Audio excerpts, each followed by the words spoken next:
Okay guys, ito yung aking flower arwana guys na si Pebbles. Ayan guys, nagugutom na yan guys, kaya ganito yung kanyang itsura. Nakaabang dito sa may pagsakan ng pagkain niya guys, pero mamaya ko pa ito papakainin mga 8:30 ganyan guys. So mamaya konti ay papakainin ko na siya. So, yan. Nakakatuwa lang guys. I-share ko lang sa inyo dahil nabili ko lang ito guys. Is halos ganyan lang siya guys kalaki. So, ngayon halos 2 dangkal at kalahati yan guys. Kaya natutuwa ako sa aking mga isda guys. Yan. Masaya lang guys kung tsaka halimbawa guys meron kang problema sa buhay. At tutuin mo lang yung isipan mo sa mga isda mo guys. Mawawala ang iyong stress guys. Yan guys, napakita ko pa sa inyo guys yung iba kong mga isda. Wait guys. Ayan guys, ito yung aking mga angel fish guys. So ayan. So malaki na rin sila guys. So alos 2 months pa lang to sa akin nang dinala dito yan guys.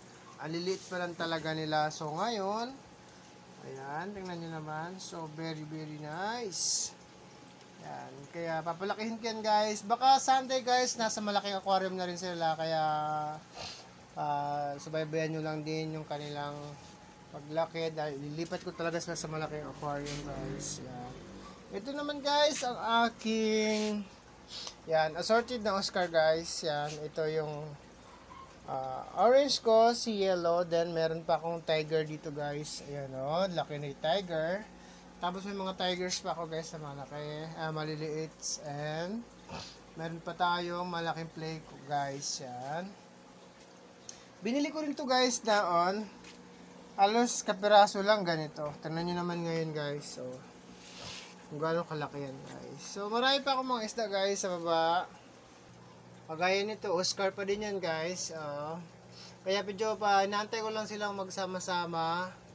Papalakihin muna natin sila guys and then sasama-sama natin sila guys. So yan, ito pa yung tatlo. So ito malaki na rin to. So pwede ko nang isama dun sa natakot kasi ako guys na isama sa iba. Baka mamaya hantingin ng malalaki o kaya ibubulihin. Kaya ayan guys, yan. Maraming salamat sa inyong pagsubaybay sa aking mga vlog sa ating YouTube channel, Roger Bagan TV channel. Maraming salamat guys, and naway masuportahan nyo pa rin ako sa aking mga vlogs. And God bless po, maraming salamat.